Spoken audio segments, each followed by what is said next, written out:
Oregon's Secretary of State wants to do away with a tax deduction some homeowners get for mortgage interest payments. Noah Chast spoke with her and a state lawmaker who is not so sure that's a good idea. Noah?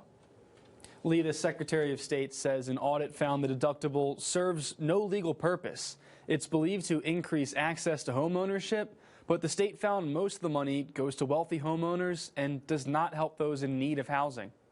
Since 1923 in Oregon, some homeowners have been able to take the interest they pay on their mortgage and subtract it from their taxable income. And yet we have this $1.1 billion expenditure every budget cycle for 100 years that has literally never been audited until today. Oregon Secretary of State Shemia Fagan says the first ever state audit on the subject finds the top 1% of income earners receive more benefit from the tax deduction than the bottom 40% of taxpayers combined. But right now, the benefits flow primarily to people who are already wealthy. The audit finds Deschutes County is one of 7 counties with a disproportionate share of benefits. So on the one hand, you have people struggling to live in Bend or Redmond or, Sun River where they want to put their kids in school, and yet they can't even afford a home. And yet you have somebody with a vacation home who's taking essentially, mortgage interest deduction on their primary home and on their vacation home. State Senator and Vice President of the Central Oregon Builders Association, Tim Knopp, says the main housing crisis issue is with Oregon's land use and housing policies, and the audit is shifting the blame and vilifying the wealthy.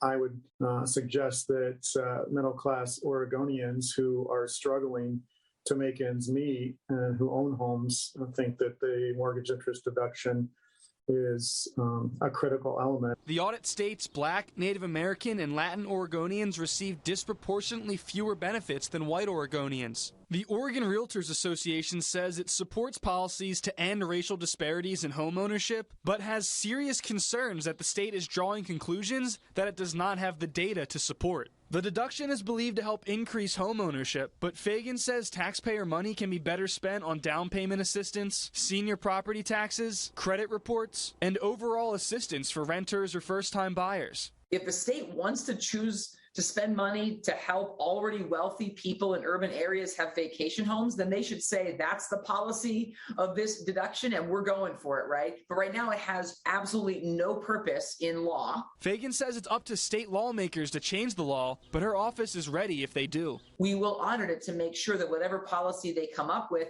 that the money they spend on that is narrowly tailored to actually help Oregonians get into stable, affordable housing. Senator Knopp says he wants to help change this housing disparity, but does not support the change with the mortgage law. Lee?